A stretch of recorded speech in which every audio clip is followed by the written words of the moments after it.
BNP chairperson ও ৩ বারের প্রধানমন্ত্রী বেগম খালেদা জিয়ার জানাজা দাফন সুসম্পন্ন করার ক্ষেত্রে সকলের ভূমিকার জন্য ধন্যবাদ ও কৃতজ্ঞতা জানিয়েছেন খালেদা জিয়ার জ্যেষ্ঠ সন্তান ও দলের ভারপ্রাপ্ত চেয়ারম্যান তারেক রহমান। সকালে ফেসবুকে এক পোস্টে তিনি বলেন, দেশের মানুষের দায়িত্ববোধ ও পেশাদারিত্বের কারণেই যথাযথ শ্রদ্ধা ও মর্যাদার সঙ্গে খালেদা জিয়ার ঐতিহাসিক বিদায় সুসম্পন্ন করা সম্ভব হয়েছে। সরকার প্রধান ডক্টর মোহাম্মদ ইউনূস সহ উপদেষ্টাগণ, আইনশৃঙ্খলা রক্ষাকারী বাহিনী, গোয়েন্দা সংস্থা, সরকারি কর্মকর্তা কর্মচারী, বিভিন্ন রাজনৈতিক দলের নেতাকর্মী ও জনগণের স্বতঃস্ফূর্ত অংশগ্রহণ ও সহযোগিতাকে তিনি বড় প্রাপ্তি হিসেবে উল্লেখ করেছেন।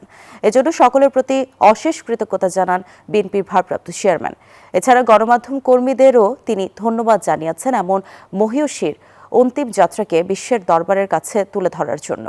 সম্মিলিত শক্তির ফলেই পুরো জাতি মর্যাদার সঙ্গে বেগম খালেদা জিয়া ও তার স্মৃতিকে সম্মান জানাতে পেরেছে বলেও তিনি উল্লেখ করেন।